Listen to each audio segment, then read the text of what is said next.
Sometimes the most unlikely heroes emerge from the shadows of judgment and ridicule. In a world where first impressions can make or break a person's future, what happens when those snap judgments collide with a truth so powerful it changes everything? This is the story of Sarah Mitchell, a young woman whose quiet strength would transform not just her own destiny, but the entire foundation of respect and honor at Fort Bradley Military Academy. What started as cruel mockery from fellow cadets would end in a revelation so profound that even the most hardened colonel would stand at attention. Because sometimes the marks we bear tell stories of courage that words could never capture. The morning sun cast long shadows across the parade ground at Fort Bradley Military Academy as Sarah Mitchell stepped off the transport bus, her single duffel bag slung over her shoulder. The imposing brick buildings stood like silent sentinels around the courtyard, their windows reflecting the early light like watchful eyes. At 19, Sarah appeared smaller than most of the other new recruits who had arrived that week, her slight frame almost swallowed by the standard-issue uniform that hung loose on her shoulders. The other cadets were already forming loose groups, sizing each other up with the natural instinct of young people thrown together in an unfamiliar environment. Sarah kept her head down, her dark hair pulled back in a regulation bun, and made her way toward the dormitory assignment board. She had learned long ago that drawing attention to herself rarely ended well. "Look what the cat dragged in," came a voice from behind her. Sarah didn't turn around, but she could feel the eyes of several cadets settling on her back like physical weight. Think she's lost? Maybe looking for the cheerleader tryouts. A chorus of snickers followed the comment. Sarah's jaw tightened, but she continued studying the board, searching for her name and room assignment. She had expected this. Throughout her life, people had made assumptions about her based on her appearance, her quiet demeanor, her tendency to avoid confrontation. What they didn't know, what they couldn't see beneath the surface, was the steel that had been forged in her over years of surviving circumstances that would have broken most people twice her size. "Room 214B," she murmured to herself, finally locating her assignment. The dormitory building loomed ahead, and as she walked toward it, she could hear the whispered conversations of the other recruits. "Did you see how small she is? She'll never make it through the first week. I give her 3 days before she's crying for mommy. Why do they even let people like that in here? This is supposed to be elite training." Sarah climbed the stairs to the second floor, her footsteps echoing in the empty hallway. Most of the other cadets were still outside, getting oriented and forming their initial social circles. She was grateful for the temporary solitude. Room 214 was at the end of the hall, and when she pushed open the door, she found it spartanly furnished with 2 narrow beds, 2 small desks, and 2 metal lockers. Her roommate had already claimed the bed by the window. Military-issued items were arranged with precise order on the desk, and a small framed photo sat prominently displayed. Sarah set her bag on the remaining bed and began unpacking her few belongings. Everything she owned could fit in a single duffel bag, a fact that had both advantages and disadvantages. It made moving easy, but it also meant she had no buffer of familiar items to provide comfort in this strange new environment. As she arranged her toiletries in the small locker, Sarah caught her reflection in the mirror mounted on the inside of the door. The face looking back at her was unremarkable in most ways. Average height, brown eyes, features that wouldn't stand out in a crowd. But there was something in her eyes, a depth that spoke of experiences beyond her years, and a quiet determination that had carried her through darker times than any of her fellow recruits could imagine. The door burst open behind her, and Sarah quickly closed the locker as her roommate entered. The young woman was everything Sarah was not: tall, athletic with blonde hair, and the kind of confident bearing that suggested she had never doubted her place in the world. "You must be my roomie," the newcomer said, extending a hand. "Jessica Chun. Most people call me Jess." "Sarah Mitchell," she replied, accepting the handshake. Jess had a firm grip and a direct gaze that seemed to take in everything at once. "So what brings you to this lovely vacation resort?" Jess asked, settling onto her bed with casual ease. "Family military? Looking for direction?" Running from something. The last question was asked lightly, but Sarah caught the slight sharpness in Jess's tone that suggested she was more perceptive than her casual manner indicated. Looking for direction, I guess, Sarah answered carefully. It wasn't entirely a lie, though it wasn't the complete truth either. Fair enough. Me, I'm third-generation Army. My grandfather served in Korea. My dad did 2 tours in Afghanistan. It's kind of the family business. Jess studied Sarah with curious eyes. You seem different from the usual recruits.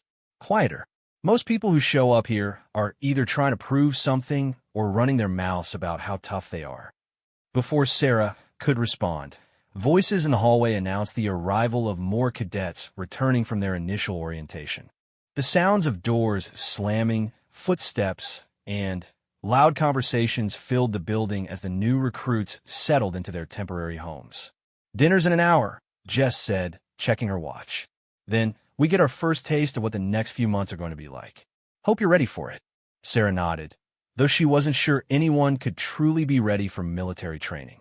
She had prepared as much as possible, spending months doing physical conditioning and researching what to expect, but she knew that all the preparation in the world couldn't fully simulate the reality of what lay ahead. As the afternoon wore on, Sarah could hear the other cadets in the hallway and neighboring rooms. The conversations were a mix of nervous excitement, bragging, and speculation about what the training would involve. Several times, she heard her name mentioned, always followed by dismissive laughter or predictions about her imminent failure. That little mouse in 214 won't last a week, came one voice that she recognized from the morning's encounter. $10, says she's gone by Friday, replied another. You're on. Though honestly, I'd be surprised if she makes it through the first physical assessment. Sarah pulled her pillow over her head, trying to block out the voices. She had heard similar comments throughout her life, in school, in previous jobs, from people who looked at her and saw only weakness. What they didn't understand, what they couldn't possibly know, was that weakness was a luxury she had never been able to afford. When the dinner bell rang, Sarah joined the stream of cadets making their way to the dining hall. The large room buzzed with conversation as nearly 200 new recruits found seats at long tables arranged in military precision. The serving line was efficient, and Sarah found herself with a tray of standard military fare, meat of questionable origin, vegetables that had seen better days, and bread that could probably double as a weapon. She looked for an empty seat, aware that most tables were already full of cadets who had bonded during the day's activities. Finally, spotting an open chair at a table near the back, she made her way over and sat down quietly. The conversation at the table barely paused to acknowledge her presence before continuing. The topic was speculation about their training instructors and what the next day would bring. I heard Sergeant Matthews is a real hard case, said a large cadet with a Texas drawl. My cousin went through training here 2 years ago, and he said Matthews made grown men cry. Good, replied a dark-haired woman sitting across from Sarah. I didn't come here to be coddled. I want to be pushed to my limits. Easy to say now, laughed another cadet. Wait until you're doing push-ups at 5 in the morning in the rain. As the conversation continued, Sarah noticed that several cadets kept glancing in her direction, their expressions ranging from curious to openly skeptical. She focused on her food, eating methodically while trying to ignore the attention. So, Mitchell, right? The dark-haired woman had turned her attention directly to Sarah. What's your story? You're pretty quiet over there. Not much to tell, Sarah replied evenly. Just here to do the training like everyone else. Sure, but everyone's got a reason. Some people want to serve their country. Some want discipline. Some just need the structure. The woman's tone wasn't unfriendly, but there was a probing quality to it that made Sarah uncomfortable. I guess I'm looking for a new direction in life, Sarah said, giving the same answer she had given Jess earlier. Fair enough, the woman said, though her expression suggested she wasn't entirely satisfied with the response. I'm Maria Santos, by the way. Looking forward to seeing what you're made of when the real work starts. The comment carried an undertone of challenge that didn't go unnoticed by the other cadets at the table. Sarah met Maria's gaze steadily, but didn't respond, and after a moment, the conversation moved on to other topics. After dinner, the cadets were given an hour of free time before lights out. Sarah returned to her room to find Jess organizing her gear for the next day's activities. The efficient way her roommate arranged her equipment spoke of genuine military experience, or at least extensive preparation. "How was dinner?" Jess asked without looking up from her task. "Educational," Sarah replied carefully. "Let me guess, people trying to figure out if you belong here?" Jess's tone was matter-of-fact rather than sympathetic. "Something like that." "Look, I'm going to give you some free advice," Jess said, finally turning to face Sarah directly. "This place is going to test everything about you. Your physical strength, your mental toughness, your ability to work with others. But the first test is whether you can earn the respect of your fellow cadets. Right now, they see you as a weak link, and that's going to make everything harder." Sarah considered the words carefully. "What do you suggest?" "Show them who you really are," Jess said simply. "Whatever brought you here, whatever you're carrying with you, don't hide from it. Use it, because I get the feeling there's more to Sarah Mitchell than meets the eye." As the lights-out bell echoed through the dormitory, Sarah lay in her narrow bed, staring at the ceiling. Tomorrow would bring their first full day of training, and she knew that every moment would be a test. The other cadets had already written her off as unlikely to succeed, viewing her as someone who didn't belong in their elite training program. What they didn't know, what they couldn't see, was the mark she bore that told a story of survival and courage that few could comprehend. Hidden beneath her regulation uniform was evidence of a past that had forged her into someone far stronger than her quiet exterior suggested. The mockery and dismissive comments from her fellow recruits stung, but they were nothing compared to what she had already endured and overcome. As sleep finally claimed her, Sarah's last conscious thought was a quiet promise to herself. She would prove them wrong, not through words or boasting, but through the kind of quiet determination that had carried her through the darkest chapters of her life. Tomorrow would be the first step in showing them all who she really was. The dormitory grew quiet around her, filled with the soft sounds of nearly 100 young people trying to find sleep before their first real day of military training. Outside, the academy's grounds were illuminated by security lights, casting everything in sharp relief against the darkness. In a few hours, their world would be turned upside down by drill sergeants and physical challenges designed to push them to their limits. But for now, there was only the quiet breathing of sleeping recruits and the weight of expectations that would soon be either met or shattered. Sarah Mitchell had come to Fort Bradley carrying more than just a duffel bag of belongings. She carried secrets, scars, and a strength that would soon surprise everyone who had already counted her out. The shrill sound of reveille cut through the dormitory at 4:30 in the morning, followed immediately by the thunderous voice of Drill Sergeant Matthews echoing down the hallway. "Rise and shine, recruits. You have exactly 15 minutes to be dressed, bunked, and standing in formation outside. Move, move, move."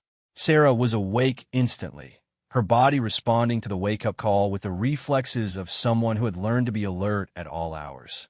Around her, the dormitory erupted into chaos as nearly 100 cadets stumbled out of bed, crashed into each other in the narrow hallways, and struggled to don their uniforms in the darkness.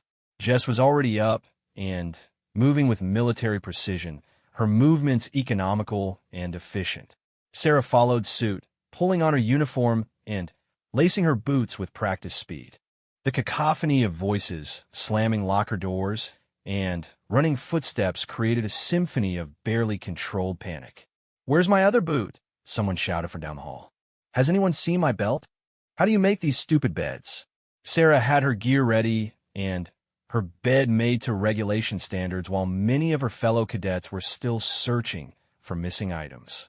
She caught Jess's approving nod before they joined the stream of recruits rushing toward the exit. The morning air was crisp and sharp, carrying the scent of dew and the promise of a challenging day ahead. Drill Sergeant Matthews stood in the center of the parade ground like a statue carved from granite, his imposing figure silhouetted against the pre-dawn sky. Even in the dim light, his presence commanded attention and respect. "Form up in 4 lines," he bellowed, his voice carrying easily across the courtyard. "When I say form up, I mean with military precision, not like a gaggle of confused geese." The cadets scrambled to organize themselves, with varying degrees of success. Sarah found herself in the 3rd row, surrounded by recruits who were still adjusting their uniforms and trying to look presentable. The cadet to her left, a tall young man with nervous energy, kept shifting from foot to foot. "Stand at attention," Matthews commanded, and the formation attempted to comply. The result was a rough approximation of military bearing, with some cadets standing ramrod straight, while others seemed unsure of the proper posture. Matthews began walking slowly down the ranks, his sharp eyes taking in every detail. His uniform was immaculate, his bearing perfect, and his expression suggested that he was already deeply disappointed in what he saw. As he moved through the formation, he occasionally stopped to make corrections or comments. "Shoulders back, Rodriguez. This isn't a fashion show. Williams, fix that uniform. Peterson, when I say attention, I don't mean relaxed." When he reached Sarah's row, his pace slowed slightly. His gaze swept over her with the same intensity he had shown the others, but his expression remained neutral. Sarah maintained her stance, keeping her eyes focused straight ahead while being acutely aware of his scrutiny. "At least someone knows how to stand at attention," Matthews said, his voice carrying clearly across the formation. A few cadets shifted slightly, tried to improve their posture in response to the implied criticism. The sergeant continued his inspection, stopping at the cadet directly behind Sarah. This was Marcus Thompson, the large recruit from Texas who had been holding court at dinner the previous evening. His uniform was slightly rumpled, and his attempt at military bearing fell short of the standard. "Thompson," Matthews barked, causing the entire formation to tense. "Did you get dressed in the dark, son?" "Sir, no, sir," Thompson replied, his voice cracking slightly. "Then explain to me why you look like you slept in that uniform, and then use it to clean a barn." Snickers rippled through the formation, quickly suppressed when Matthews turned his glare on the entire group. "Did I say something funny, recruits? Because if you think this is amusing, wait until you see what I have planned for the rest of the morning." The laughter died instantly. Matthews returned his attention to Thompson, making several sharp corrections to his uniform and posture before moving on. As he completed his inspection and returned to the front of the formation, the tension in the air was palpable. "Congratulations, ladies and gentlemen," Matthews began, his voice carrying a tone of mock celebration. "You have just demonstrated that you know absolutely nothing about military bearing, discipline, or preparation. This is not summer camp, and I am not your camp counselor. For the next 16 weeks, I will be your worst nightmare and your salvation, often at the same time." He began pacing back and forth in front of the formation, his hands clasped behind his back. "Some of you think you're here to play soldier. Some of you think this will look good on your resume. Some of you think you're tough. I'm here to tell you that you're wrong on all counts. You're here to be broken down and rebuilt into something resembling a functional human being capable of serving their country with honor." Sarah listened to the speech, noting how Matthews's words affected the different cadets around her. Some stood straighter, energized by the challenge. Others seemed to shrink slightly, perhaps reconsidering their decision to enroll in the program. She remained steady, her expression neutral, drawing on years of experience in listening to authority figures and reading the underlying messages in their words. "Your first lesson begins now," Matthews continued. "Physical training. Follow me to the obstacle course, where you'll get your first real taste of what the next 4 months have in store for you." The formation followed Matthews across the parade ground to a section of the academy grounds that looked like it had been designed by someone with a sadistic imagination. Wooden obstacles, rope climbs, mud pits, and various other challenges stretched out before them in a course that seemed to wind endlessly through the landscape. "This course will become your second home," Matthews announced as the cadets gathered around him. "You will run it when you succeed, you will run it when you fail, and you will run it when I'm bored." The current record time is held by Lieutenant Colonel Harrison at 14 minutes and 37 seconds, set when he was a cadet here 20 years ago. Most of you will be lucky to finish in under 30 minutes. He pointed to the starting line, where a large timer was mounted on a post. You'll run the course individually, and your times will be posted for everyone to see. Who wants to volunteer to go first? Several hands shot up immediately, including Marcus Thompson's and Maria Santos's from the night before. Matthews scanned the eager volunteers with a calculating expression. "Thompson, you're up," he said finally. "Let's see if you can move as well as you can talk." Marcus stepped forward with confidence, rolling his shoulders and adjusting his uniform. He had the build of someone who had played sports in high school and clearly expected to perform well on the physical challenges. "On my mark," Matthews said, positioning himself next to the timer. 3, 2, 1, go. Marcus took off at a sprint, attacking the first obstacle with enthusiasm. The course began with a series of low hurdles, followed by a rope climb, then a series of balance beams suspended over mud pits. He cleared the hurdles easily and made good time on the rope climb, but began to struggle with the balance challenges. The other cadets watched in fascination as Marcus worked his way through the course. Some obstacles he conquered easily, while others clearly pushed him to his limits. By the time he reached the final challenge, a wall climb followed by a sprint to the finish, he was breathing hard and his uniform was covered in mud and sweat. His final time was 23 minutes and 42 seconds, which Matthews announced without comment. Marcus jogged back to the group, clearly winded, but trying to maintain his confident demeanor. "Santos, you're next," Matthews called out. Maria approached the starting line with determination written across her features. Unlike Marcus, she took a moment to study the course layout before positioning herself at the start. When the signal came, she began with a measured pace rather than an all-out sprint. Her strategy proved effective. While she might not have had Marcus's raw strength, she moved through the obstacles with efficiency and intelligence, conserving energy for the more challenging elements. Her final time was 21 minutes and 15 seconds, earning her a nod of approval from Matthews. "Better," the sergeant commented. "Strategy and pacing matter more than pure enthusiasm." Several more cadets took their turns, with times ranging from just under 20 minutes to well over 30. The course was clearly designed to challenge multiple aspects of fitness: strength, endurance, agility, and mental toughness. Some cadets who looked physically impressive struggled with the technical aspects, while others who seemed less formidable found ways to efficiently navigate the challenges. Throughout the morning, Sarah noticed that many of her fellow recruits kept glancing in her direction, clearly wondering how she would perform. The whispered comments from the previous day had only intensified, with several cadets making open bets about whether she would even be able to complete the course. "I bet she doesn't make it past the rope climb," someone whispered behind her. $20 says she quits halfway through," replied another voice. Sarah ignored the comments, focusing instead on studying the course and the performance of the cadets who had already run it. She watched how different people approached each obstacle, noting what worked and what didn't. The rope climb seemed to be a particular challenge for cadets who relied solely on arm strength, while those who used proper technique with their legs as well performed much better.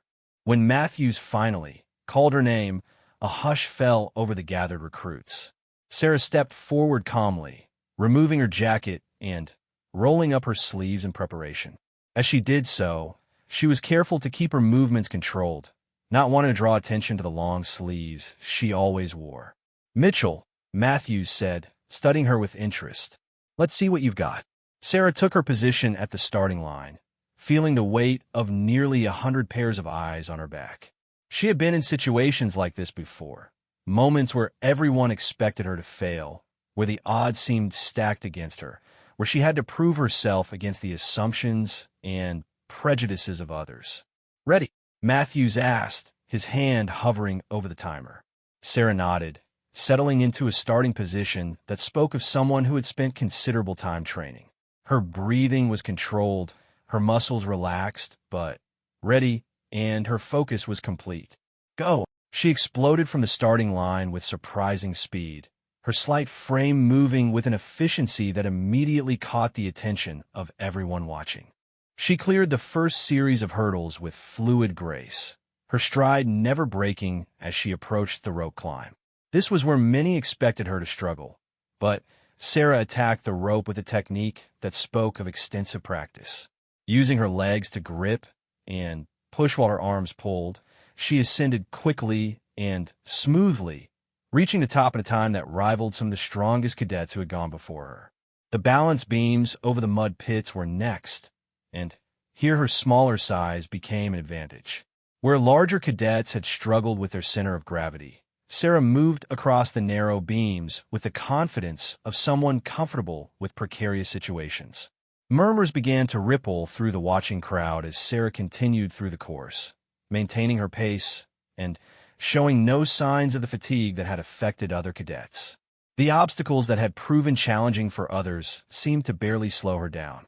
"Jesus, look at her go," someone whispered. "Where did that come from?" asked another voice, tinged with surprise and grudging respect. The final section of the course included a series of crawls under barbed wire, followed by the wall climb and finishing sprint. Sarah approached these last challenges with the same methodical determination she had shown throughout the course. The crawls were executed with military precision, and she scaled the final wall with an efficiency that left the watching cadets speechless. As she crossed the finish line, Matthews clicked the stopwatch and announced her time in a voice that carried clearly across the silent group of recruits. 18 minutes and 43 seconds. The number hung in the air like a challenge. Sarah had not only completed the course, she had posted one of the fastest times of the morning, faster than cadets who were twice her size and had been openly confident about their physical abilities. She jogged back to the group, her breathing elevated but controlled, her uniform dirty but her bearings still proper. The look she received from her fellow cadets had changed completely from the dismissive glances of the previous day.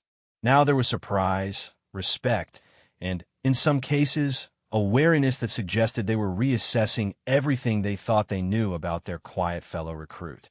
Matthews studied Sarah with new interest as she rejoined the formation. "Outstanding time, Mitchell. Where did you learn to move like that?" "Just try to be efficient, Sergeant," Sarah replied evenly, not offering any additional explanation. "Efficient," Matthews repeated, his tone suggesting he found the answer both accurate and insufficient. "We'll see how efficient you are when the real challenges begin."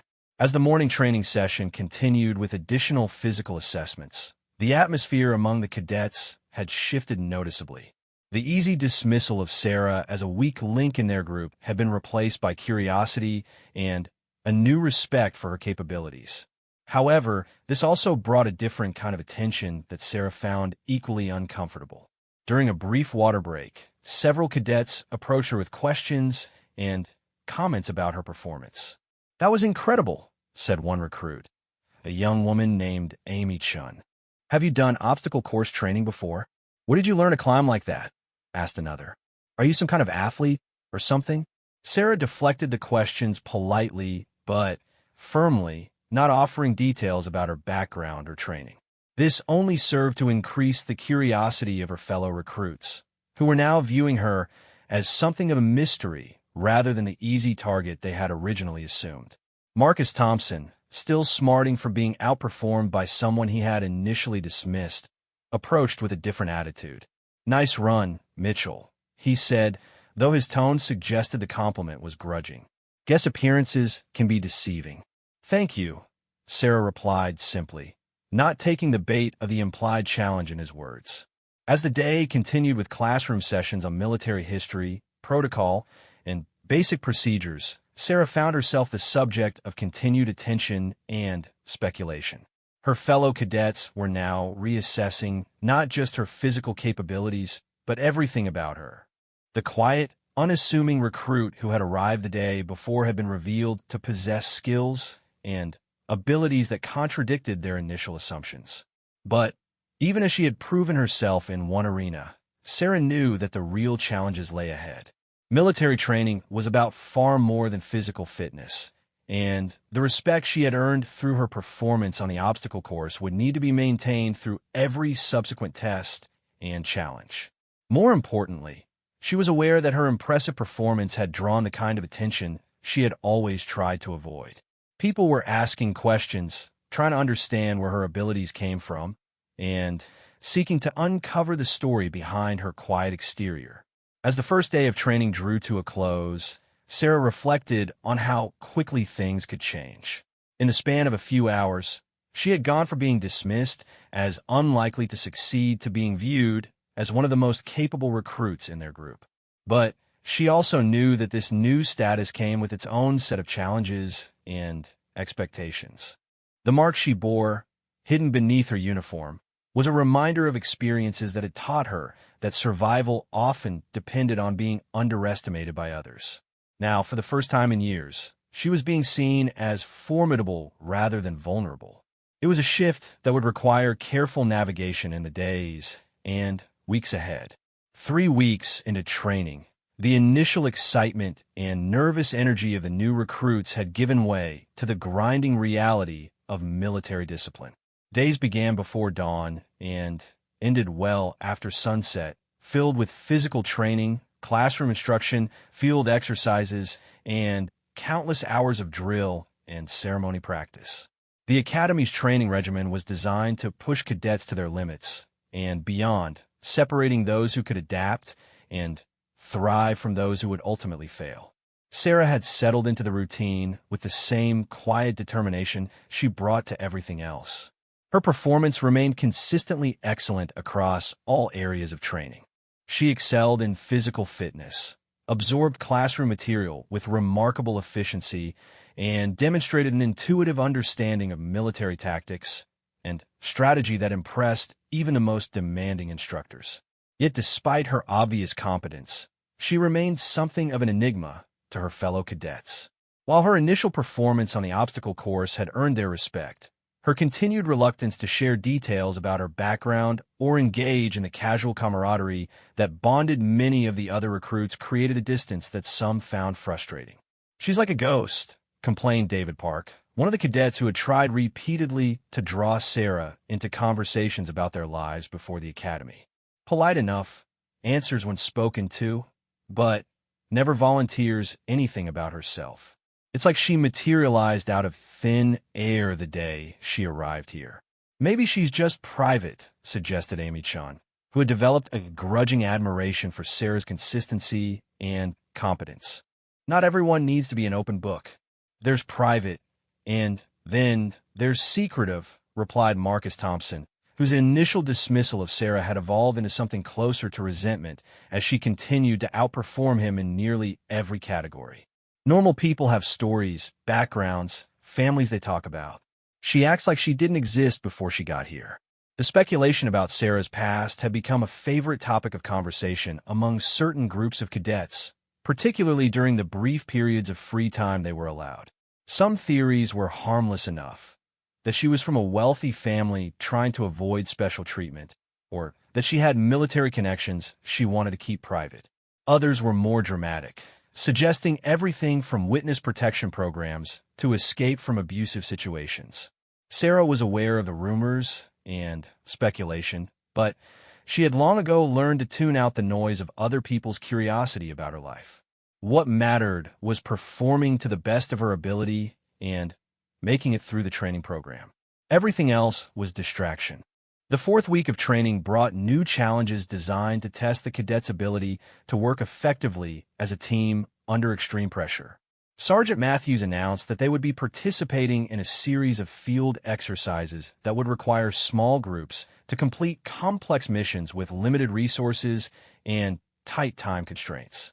"Listen up, recruits," Matthews barked as the cadets assembled in the pre-dawn darkness. "For the next 48 hours, you'll be operating in teams of 6. Each team will be given a series of objectives to complete, and your success will depend entirely on how well you can work together under adverse conditions.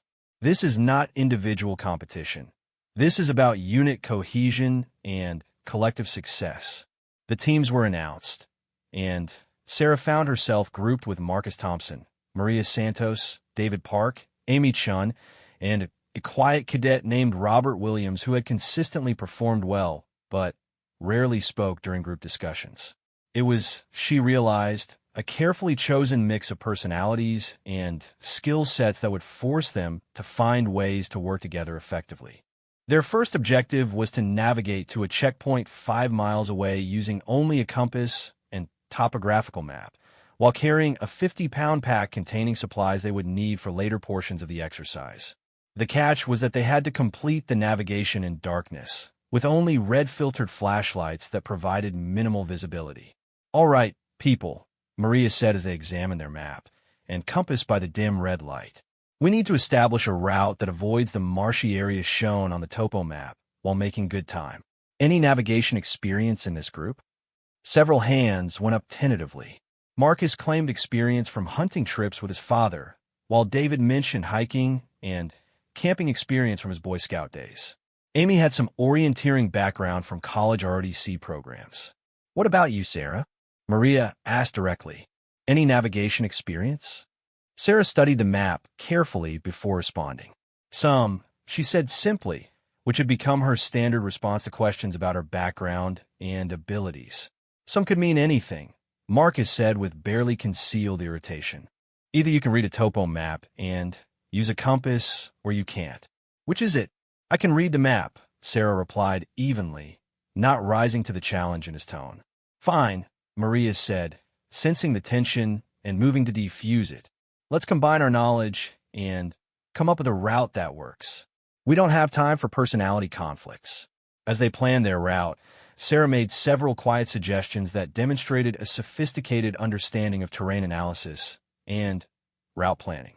She pointed out potential hazards that others had missed and identified more efficient paths that would save both time and energy. Her contributions were practical and insightful, but she offered them in the same understated manner that characterized all her interactions. The navigation portion of the exercise went smoothly, with the team reaching their first checkpoint ahead of schedule and in good condition. Sarah's route suggestions proved accurate, and her ability to maintain direction and pace in difficult terrain became apparent to the entire group.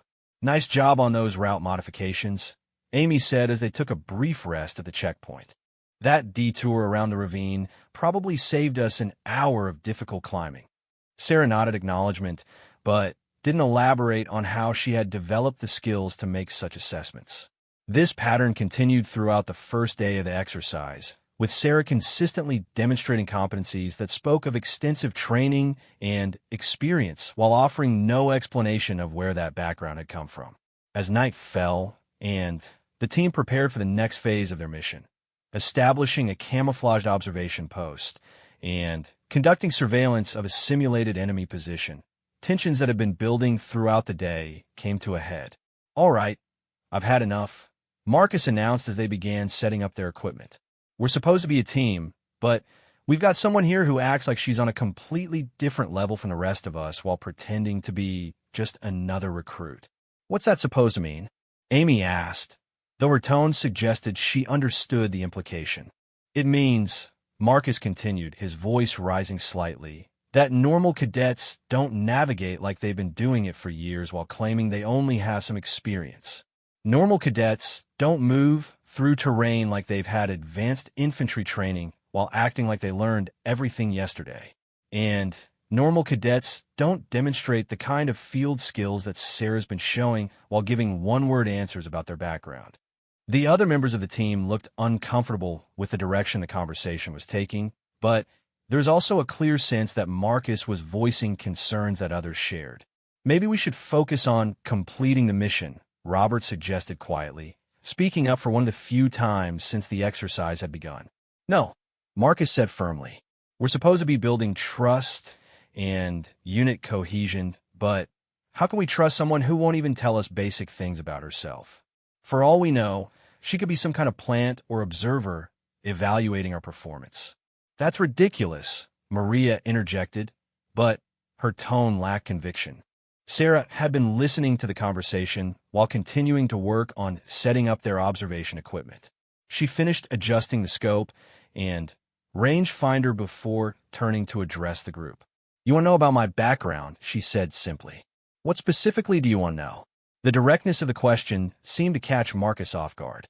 He had expected her to deflect or become defensive, not to offer information. "Where did you learn to navigate like that?" he asked finally. "Practice," Sarah replied. "That's not an answer," Marcus said, his frustration evident. "What kind of practice? Military training? Survival course? Family background? Something that explains why you can do things that most of us are still learning." Sarah was quiet for a long moment, and the other members of the team found themselves holding their breath as they waited for her response. Finally, she spoke in the same calm tone she always used. "I learned because I had to," she said. "There are situations where knowing how to navigate, how to move quietly, how to survive in difficult conditions, those skills meant the difference between living and dying." The simplicity of the statement carried more weight than a lengthy explanation would have. There was something in her tone, a matter-of-fact acceptance of harsh realities, that suggested she was talking about genuine life-or-death situations rather than hypothetical scenarios. "What kind of situations?" Amy asked gently. Sarah looked at each of them in turn, as if weighing how much she was willing to reveal. "The kind that teach you that you can only rely on yourself," she said finally. "The kind that show you what people are capable of when they think no one is watching. The kind that make military training seem like a safe, controlled environment by comparison." The words hung in the air between them, creating a silence that stretched until Robert cleared his throat uncomfortably. "We should get back to work," he said quietly. "The observation post needs to be operational before the next check-in." For the remainder of the night, the team worked with a new dynamic. The tension that had been building around Sarah's background had been partially resolved, but her brief explanation had raised as many questions as it had answered. Her fellow cadets now understood that her skills came from genuine necessity rather than privileged training opportunities, but the nature of those necessities remained mysterious.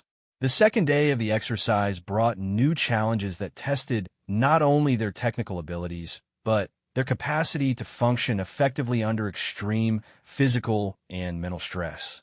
They were required to complete a series of tasks while dealing with simulated chemical attacks, equipment failures, and constantly changing mission parameters. Throughout these challenges, Sarah's performance remained outstanding, but her teammates began to notice other things about her that they had previously overlooked. She was always alert, even during rest periods when others allowed themselves to relax. Her movements were economical and efficient in a way that spoke of someone who had learned to conserve energy for when it was truly needed. She demonstrated a situational awareness that seemed almost supernatural, frequently detecting things that others missed. But it was during the final challenge of the exercise that something happened that would change everything. The teams were tasked with conducting a simulated rescue operation in a partially collapsed building. They had to navigate through unstable structures to locate and evacuate mock casualties while dealing with smoke, limited visibility, and the constant threat of further structural collapse. Sarah's team was working their way through the second floor of the building when they heard a genuine cry for help from somewhere below them. It wasn't part of the exercise. One of the cadets from another team had become trapped when a section of unstable flooring had given way. "That's real," Maria said, her training kicking in immediately. "Someone's actually in trouble down there." The team looked at each other, knowing that deviating from their assigned mission could result in penalties, but also understanding that a fellow cadet might be in genuine danger. "We have to help," Amy said firmly. "Mission parameters don't matter if someone's actually hurt." Sarah was already moving toward the sound of the voice, her demeanor shifting subtly from the controlled competence she always displayed to something more intense and focused. She moved through the debris and unstable flooring with a confidence that spoke of extensive experience in dangerous environments. "Be careful," David called after her. The whole structure could come down. Sarah paused at the edge of what had been the floor, looking down into the space below where a cadet was trapped under a fallen beam. The situation was genuinely dangerous. The building was old and the supports were compromised. Any attempt at rescue would involve significant risk. "Can you move?" Sarah called down to the trap cadet. "I think my leg is broken," came the reply, tinged with pain and fear. "And I can't get this beam off me." Sarah assessed the situation quickly, taking in the structural damage, the position of the trap cadet, and the tools and equipment they had available. It was a complex problem that would require careful coordination and significant physical capability to solve safely. "We need to get down there and lift that beam together," Marcus said, starting to remove his equipment pack. "No," Sarah said firmly. "The floor won't support that much additional weight, and if we all go down there, we'll just create more casualties." "Then, what do you suggest?" Maria asked. Sarah was already removing her jacket and rolling up her sleeves to give herself greater freedom of movement. As she did so, the long sleeve she always wore rode up slightly, revealing something that made several of her teammates gasp audibly. Along Sarah's left arm, clearly visible in the dim light filtering through the damaged building, was a pattern of scars that told a story of trauma and survival. They weren't the random marks of accidents or childhood mishaps, but the deliberate, systematic scarring that spoke of sustained abuse and violence. The marks extended from her wrist up her arm, disappearing under the edge of her rolled sleeve in a way that suggested they continued further up her arm and possibly beyond. They were old scars, healed and faded, but unmistakably the evidence of someone who had endured severe physical trauma over an extended period of time. For a moment, nobody moved or spoke. The sight of the scars provided a sudden, stark context for everything they had observed about Sarah over the past month. Her skills, her alertness, her emotional distance, her reluctance to share details about her past. It all made terrible sense in light of this brief glimpse into what she had survived. But there was no time to process the implications. Below them, the trapped cadet was in pain and potentially serious danger, and the building's structural integrity was continuing to deteriorate. Sarah seemed unaware that her scars had been exposed, or perhaps she was simply focused entirely on the immediate crisis. She secured a rope around a stable support beam and prepared to rappel down to the trapped cadet. "I'm going down alone," she announced. "I'm the lightest, and the floor is more likely to hold with minimal additional weight. Once I get the beam lifted, you can lower additional rope for the evacuation." "Sarah, wait," Amy started to say, her voice filled with a new understanding of who her teammate really was. But Sarah was already over the edge, moving down the rope with the fluid competence that her teammates had come to expect from her. As she reached the trapped cadet, she immediately began assessing his injuries and the best way to safely remove the debris that had pinned him. Above, her teammates worked to coordinate the rescue effort, but they were all processing the revelation of Sarah's scars and what they meant. The quiet, competent recruit they had been training alongside for a month was clearly a survivor of circumstances that none of them could fully comprehend. The rescue operation was successful. Sarah managed to free the trapped cadet and coordinate his evacuation without further injury to anyone involved. But as they emerged from the building and handed their rescued teammate over to medical personnel, it was clear that something fundamental had changed in the dynamic of their group. They had seen behind the carefully maintained facade that Sarah presented to the world, and what they had glimpsed there was both heartbreaking and awe-inspiring. The skills and competencies that had impressed and sometimes frustrated them were now understood as the hard-won survival tools of someone who had endured and overcome circumstances that most people couldn't imagine. As they completed their mission debriefing and prepared to return to the academy, Sarah seemed to sense that something had shifted. Her teammates were looking at her differently, not with the curiosity or mild resentment of before, but with a new respect mixed with concern and understanding. "Sarah," Maria said quietly as they walked back to their transport vehicle, "if you ever want to talk about anything, I want you to know that we're here." Sarah nodded acknowledgement, but didn't respond directly. She had spent years learning to carry her burdens alone, and The habits of emotional self-reliance weren't easily changed. But for the first time since arriving at the academy, she felt that her fellow cadets saw her as more than just a competent but mysterious teammate. They saw her as someone who had survived, who had transformed trauma into strength, and who had chosen to pursue service to others despite having every reason to focus solely on her own healing and recovery. The revelation of her scars would mark a turning point in Sarah's time at Fort Bradley, though she didn't yet understand how profoundly it would change not just her relationships with her fellow cadets, but the trajectory of her entire military career. News of the rescue operation during the field exercise spread quickly through the academy, though the official reports focused on the successful evacuation of the injured cadet rather than the specific details of how it had been accomplished. Sarah's role in the rescue was noted in her file, but she had requested that her teammates not discuss the circumstances surrounding her exposed scars, and they had honored that request. However, the incident had fundamentally changed the dynamic within their training unit. The other cadets now understood that Sarah's exceptional abilities were not the result of privileged background or natural talent, but rather the hard-earned skills of someone who had survived circumstances that most of them could barely imagine. This knowledge created a new respect for her achievements and a protective instinct that manifested in subtle ways throughout their daily interactions. Where once there had been speculation and sometimes resentment about Sarah's competence, now there was quiet admiration and support.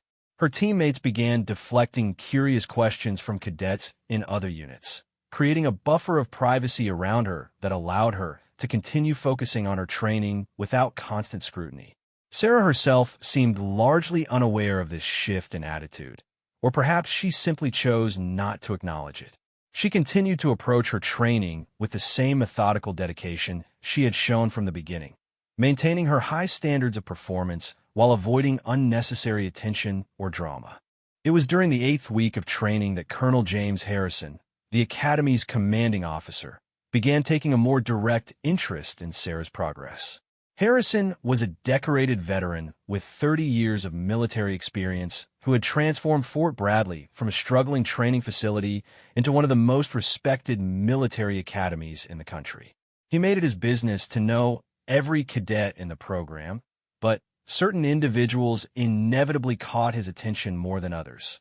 Sarah had been brought to his notice through a combination of her exceptional performance scores and several glowing reports from instructors who were impressed not just with her abilities, but with her leadership potential and calm demeanor under pressure. The rescue incident had been the final factor that prompted him to request a personal meeting. Cadet Mitchell, Colonel Harrison's aide announced as Sarah reported to the administration building on a crisp Tuesday morning. The colonel will see you now. Sarah entered the office with proper military bearing, snapping to attention in front of Harrison's desk. The office was spartanly decorated but filled with the accumulated memorabilia of a long and distinguished career, commendations, photographs of various military units, and souvenirs from deployments around the world. Colonel Harrison was in his late 50s with steel-gray hair and the kind of presence that commanded immediate respect. He had the weathered look of someone who had seen combat and the steady gaze of a leader who had been responsible for the lives of others in dangerous circumstances. He gestured for Sarah to take a seat in the chair across from his desk. "At ease, cadet," he said, his tone formal but not unfriendly. "I've been reviewing your file and wanted to discuss your progress personally." Sarah settled into the chair while maintaining proper posture. She had expected this meeting eventually. Her performance scores were high enough to attract attention, and the rescue incident had likely been reported up the chain of command. "Your instructors speak very highly of your abilities," Harrison continued, opening a file folder on his desk. "Top 5% in physical fitness, excellent marks in all academic subjects, outstanding leadership scores, and commendable performance under pressure. That's an impressive record for someone 8 weeks into the program." "Thank you, sir," Sarah replied simply. The rescue operation during last week's field exercise was particularly noteworthy, Harrison said, his tone becoming more serious. "Quick thinking, appropriate risk assessment, and successful execution under genuinely dangerous conditions. Sergeant Matthews was quite impressed with your performance. Sarah nodded acknowledgement, but didn't elaborate. She had learned that in situations like this, it was usually better to let superior officers guide the conversation rather than volunteer unnecessary information. Harrison studied her for a moment, taking in her composed demeanor and the careful way she presented herself.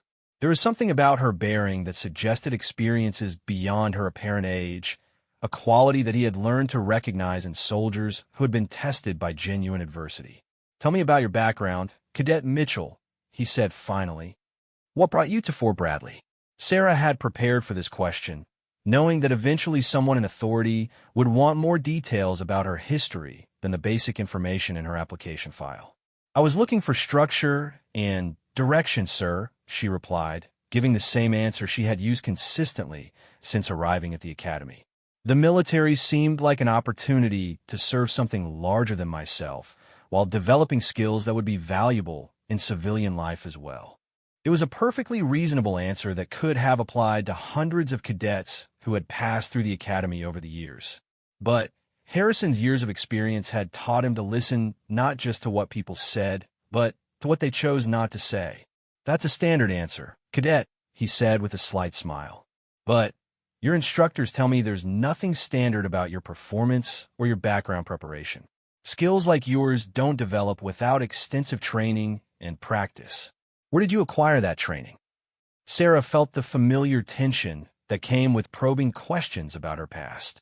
She had hoped that her performance would speak for itself without requiring detailed explanations of how she had developed her capabilities. "I've always been interested in outdoor activities and self-reliance skills, sir," she said carefully. "I spent a lot of time learning navigation, survival techniques, and physical conditioning on my own." Harrison leaned back in his chair, his expression thoughtful. He had interviewed thousands of recruits over the years, and he had developed a strong sense for when someone was providing incomplete or carefully edited information. There was nothing dishonest about Sarah's answers, but they clearly didn't tell the whole story. "Self-taught skills rarely reach the level of proficiency you've demonstrated," he observed. "Your performance suggests the kind of training and experience that usually comes from formal instruction or practical application under demanding circumstances." The comment hung in the air between them, and Sarah realized that Colonel Harrison was giving her an opportunity to provide more context about her background. She weighed her options carefully, knowing that any information she provided would become part of her permanent record. "I had some challenging experiences growing up, sir," she said finally.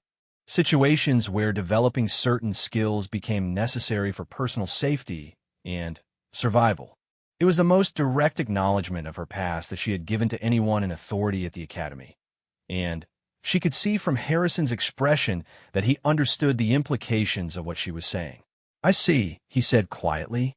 "And these challenging experiences, are they something that could affect your ability to serve effectively or create security concerns?" "No, sir," Sarah replied firmly.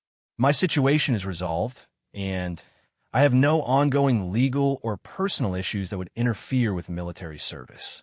Harrison nodded, making a note in her file. He had encountered other recruits who had come to the military as a way of escaping or moving beyond difficult circumstances in their past. The key was determining whether those experiences would be assets or liabilities in military service. "Your performance suggests that whatever challenges you faced, you responded to them by developing remarkable resilience and capability," he said. "Those are valuable qualities in military service." "Thank you, sir." Harrison closed the file and leaned forward slightly, his expression becoming more personal and less official. "Cadet Mitchell, I want you to know that your background, whatever it may be, is less important to me than what you do going forward. The military can be a place where people reinvent themselves and build new identities based on service and achievement rather than past circumstances." Sarah felt a sense of relief at his words. She had been concerned that questions about her background might lead to complications or unwanted scrutiny that could interfere with her training. However, Harrison continued, I also want you to understand that exceptional performance comes with increased responsibility and visibility. Your instructors are already identifying you as potential leadership material, and that means you'll be placed in situations where others will look to you for guidance and example. I understand, sir. Do you? Because leadership in the military isn't just about personal competence. It's about inspiring confidence in others, building trust within your unit, and sometimes making decisions that affect the lives of people under your command. That requires a level of openness and authenticity that some people find challenging. Sarah considered his words carefully. She had always focused on individual performance and self-reliance, but she was beginning to understand that military service would require her to function as part of a larger community in ways that might challenge her tendency toward privacy and emotional distance. "I'm willing to learn, sir," she said. "Good, because I'm recommending you for the advanced leadership track that begins next month. It's a program designed for cadets who show exceptional potential for officer development." The announcement caught Sarah by surprise. She had known that her performance was strong, but she hadn't expected to be selected for advanced programs so early in her training. "That's a significant opportunity," Harrison continued, "but it also means increased scrutiny and higher expectations. Are you prepared for that level of responsibility?" "Yes, sir," Sarah replied without hesitation. Harrison smiled for the first time during the interview. "I believe you are. Your combination of technical competence and calm performance under pressure are exactly the qualities we look for in future officers." As the meeting concluded and Sarah prepared to leave, Harrison made one final observation. "Cadet Mitchell, whatever experiences shaped you into the person you are today, I want you to know that you've transformed them into something positive and valuable. That's not something everyone can accomplish." Sarah thanked him and left the office with a new understanding of how her performance was being perceived by the Academy's leadership. The advanced leadership track would provide new opportunities and challenges, but it would also mean increased visibility and expectations that might make it more difficult to maintain the privacy she valued. Over the following days, word of Sarah's selection for the advanced program spread through the cadet community. The reaction was largely positive, with most of her fellow recruits acknowledging that her performance merited the recognition. However, the news also renewed interest in her background and the source of her exceptional abilities. It was during this period that an incident occurred that would bring Sarah's past into sharp focus in a way she had not anticipated. The advanced leadership candidates were participating in a special training exercise designed to test their decision-making abilities under extreme stress. The scenario involved a simulated hostage situation where they had to coordinate with law enforcement agencies and make tactical decisions with incomplete information and tight time constraints. Sarah was serving as the primary decision-maker for her team when the exercise took an unexpected turn. One of the role-playing instructors, unaware of Sarah's background, began using aggressive interrogation techniques and physical intimidation tactics that were designed to test the candidate's ability to remain calm under pressure. The techniques included grabbing, shouting, and physical positioning that would have been routine training methods for most cadets. But for Sarah, they triggered responses rooted in her traumatic past that she had worked hard to manage and control. As the instructor grabbed her arm and pulled her toward him while shouting demands for immediate decisions, Sarah's carefully maintained composure cracked. Her body reacted with the reflexes of someone who had learned to defend herself in genuinely dangerous situations, and she responded with a defensive maneuver that sent the instructor sprawling across the training room floor. The incident happened so quickly that most of the observers weren't sure what had occurred. But Colonel Harrison, who had been monitoring the exercise from an observation room, saw the entire sequence unfold and immediately understood what had happened. He quickly ended the exercise and asked to speak with Sarah privately. As they walked to a quiet corner of the training facility, Sarah's composure was shaky for the first time since she had arrived at the academy. "I'm sorry, sir," she said before Harrison could speak.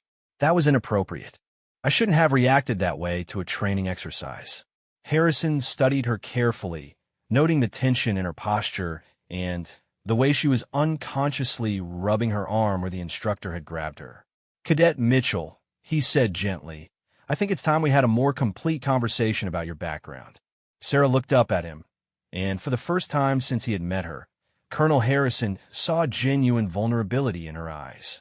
The carefully maintained facade of competent professionalism had cracked, revealing someone who was still carrying the weight of experiences that continued to affect her in ways she couldn't always control.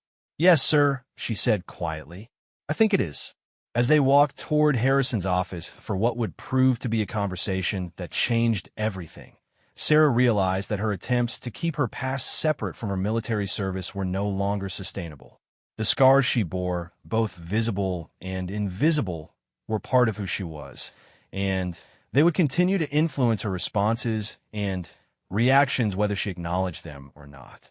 The time had come to trust someone with the full truth of her story, and Colonel Harrison's reaction to what she was about to reveal would determine not just her future at Fort Bradley, but her entire military career. Colonel Harrison's office felt different this time as Sarah sat across from him, the weight of unspoken truths hanging heavy in the air between them.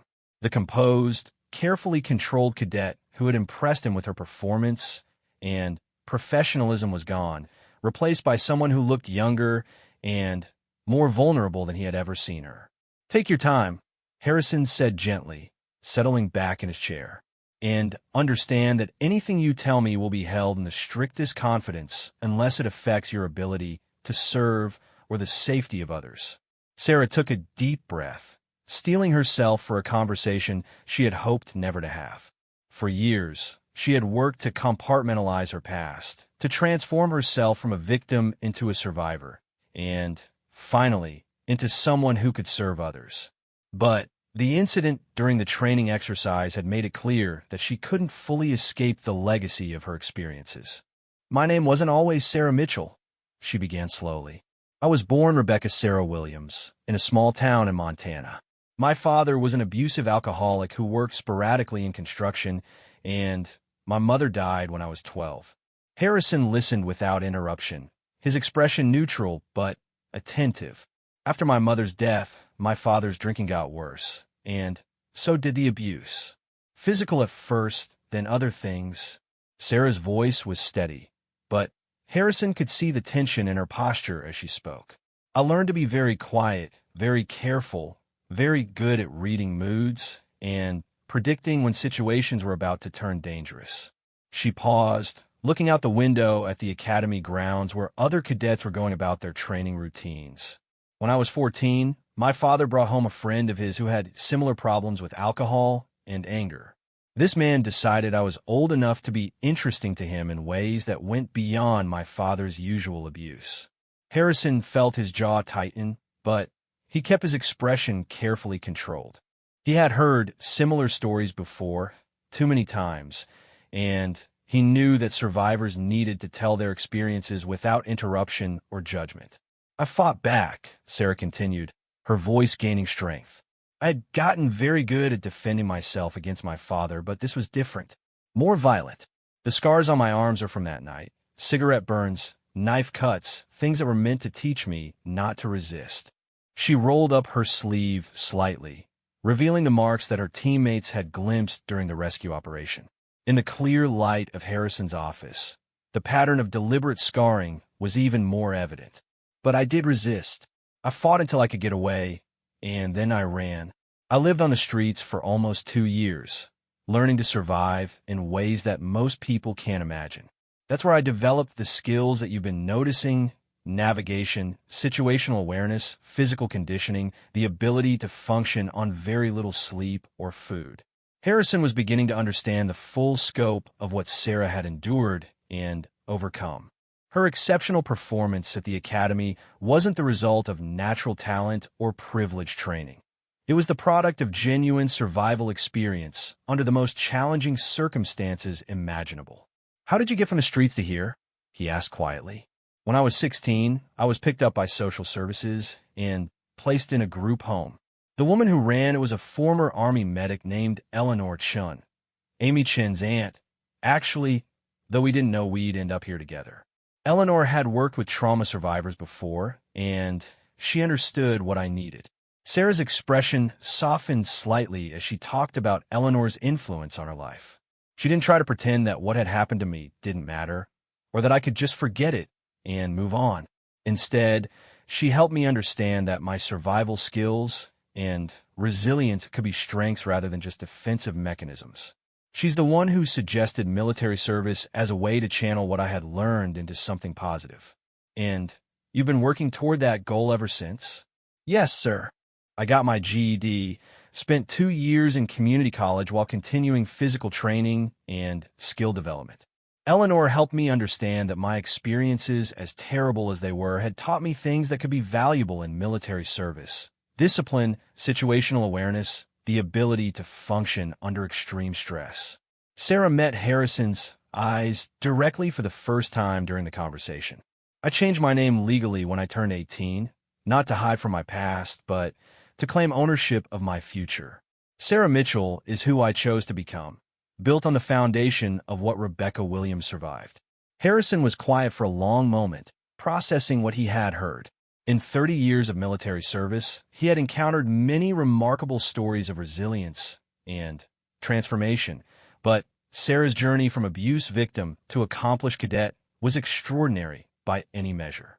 The incident during today's exercise, he said finally, that was a trauma response to the physical restraint and aggressive behavior. Yes, sir. I've worked hard to manage those responses, and most of the time I'm successful.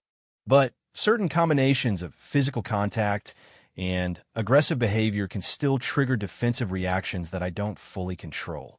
Have you received counseling or therapy for these trauma responses? Yes, sir. Eleanor made sure I had access to appropriate support throughout my recovery.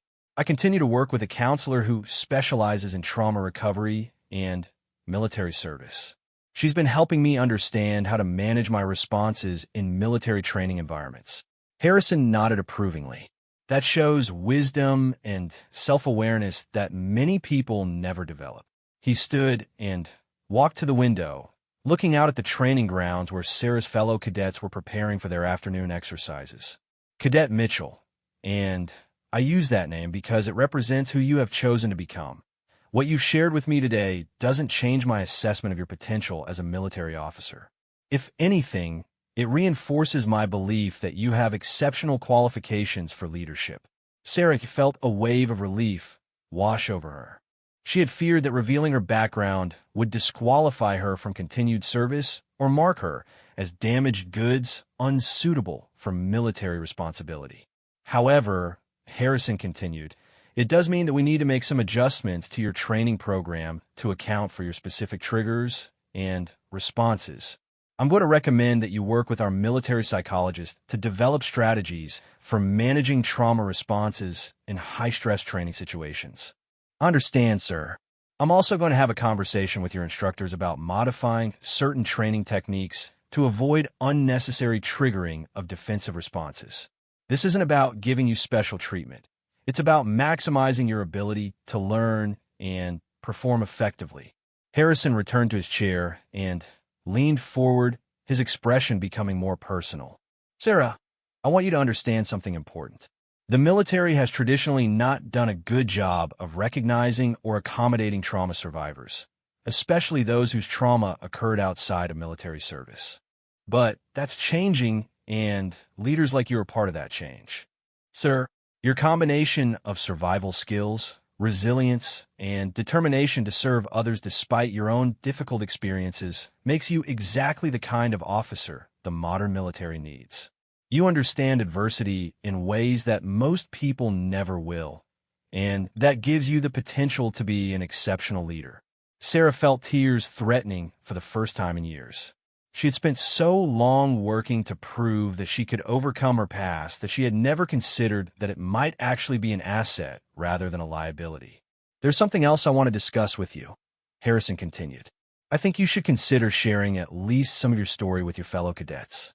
Not the specific details of your trauma, but the broader narrative of resilience and transformation. Sarah looked surprised. Why would that be beneficial, sir? Because leadership isn't just about individual competence.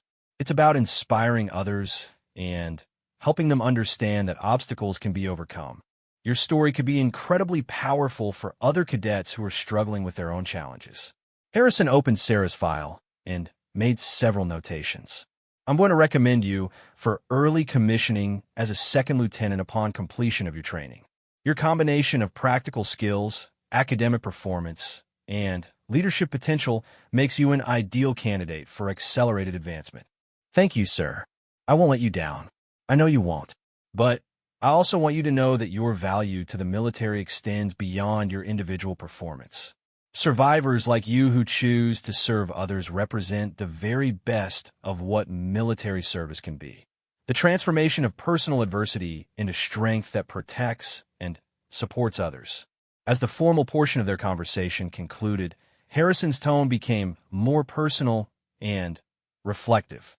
Sarah, I've been in the military for 30 years, and I've seen many remarkable transformations. But what you've accomplished, taking experiences that could have destroyed you and using them to become someone dedicated to serving others, that's truly extraordinary. I had help, sir. Eleanor, my counselors, the people who believed I could become something more than my circumstances. Yes, but ultimately, you made the choice to transform pain into purpose. That's not something anyone can do for you. As Sarah prepared to leave, Harrison made one final observation. The mark you bear on your neck. I noticed it during our first meeting. What is that? Sarah's hand moved instinctively to her throat, where a small scar was visible just above her collar line. It was a mark she had tried to keep concealed, but apparently hadn't been entirely successful. It's from the same night as the other scars, sir. A reminder that I survived something that was meant to destroy me.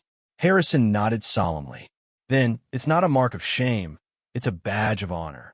And I want you to wear it that way. Over the following weeks, Sarah's interactions with her fellow cadets evolved as she began to share carefully selected parts of her story.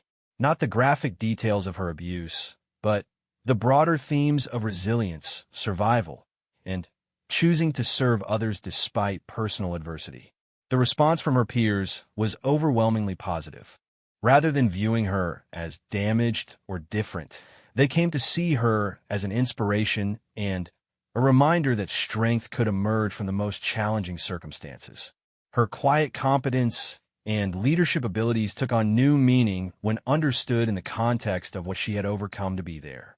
Marcus Thompson, who had initially resented her exceptional performance, became one of her most vocal supporters. I used to think she was just naturally gifted, he told others. Now I understand that everything she can do, she earned the hard way. That makes it a lot more impressive, not less. Amy Chun, whose aunt had played such a crucial role in Sarah's recovery, developed a deep friendship with her that was based on mutual respect and understanding. Eleanor always said that the people who survive the worst things often become the strongest advocates for others, Amy observed. Sarah proves that every day. As graduation approached, Sarah reflected on how much had changed since her arrival at Fort Bradley. She had come seeking structure and direction, hoping to transform her survival skills into something that could serve others. What she had found was not just a career path, but a community of people who had learned to value her not despite her past, but because of how she had chosen to respond to it. Colonel Harrison's final evaluation of Sarah's performance noted her exceptional technical skills and leadership potential, but focused primarily on her character and the example she set for others. Second Lieutenant Mitchell represents the very best of what military service can accomplish, he wrote. She has transformed personal adversity into professional strength, and her commitment to serving others despite her own difficult experiences embodies the highest ideals of military service. She will be an asset to any unit fortunate enough to have her leadership. On graduation day, as Sarah stood at attention with her fellow new officers, she thought about the journey that had brought her to that moment. The scared, abused teenager who had fled into the darkness years ago could never have imagined standing in dress uniform, accepting a commission as a military officer, surrounded by peers who respected and admired her. The scars she bore, visible and invisible, were still part of who she was. But they were no longer sources of shame or vulnerability. Instead, they had become reminders of her strength, her resilience, and her determination to ensure that her survival meant something more than just personal victory. As she took her oath of office, Sarah Mitchell silently promised that she would use her position to protect and serve others, particularly those who found themselves in circumstances similar to what she had once faced. Her past had prepared her for this responsibility in ways that no traditional training could have accomplished. The cadets who had once mocked her quiet demeanor and underestimated her capabilities now understood that they had been witnessing not weakness, but the quiet strength of someone who had faced the worst that life could offer and had chosen to respond with service to others. Colonel Harrison watched the graduation ceremony with satisfaction, knowing that he had helped nurture a leader who would make significant contributions to military service. But more than that, he had witnessed the remarkable transformation of a trauma survivor into someone who would undoubtedly inspire and protect others throughout her career. Sarah's story had become a powerful reminder to everyone at Fort Bradley that strength could emerge from the most challenging circumstances, and that the most unlikely candidates sometimes became the most exceptional leaders. The mark she bore was indeed a badge of honor, not just of survival, but of transformation, service, and the courage to turn personal pain into protection for others.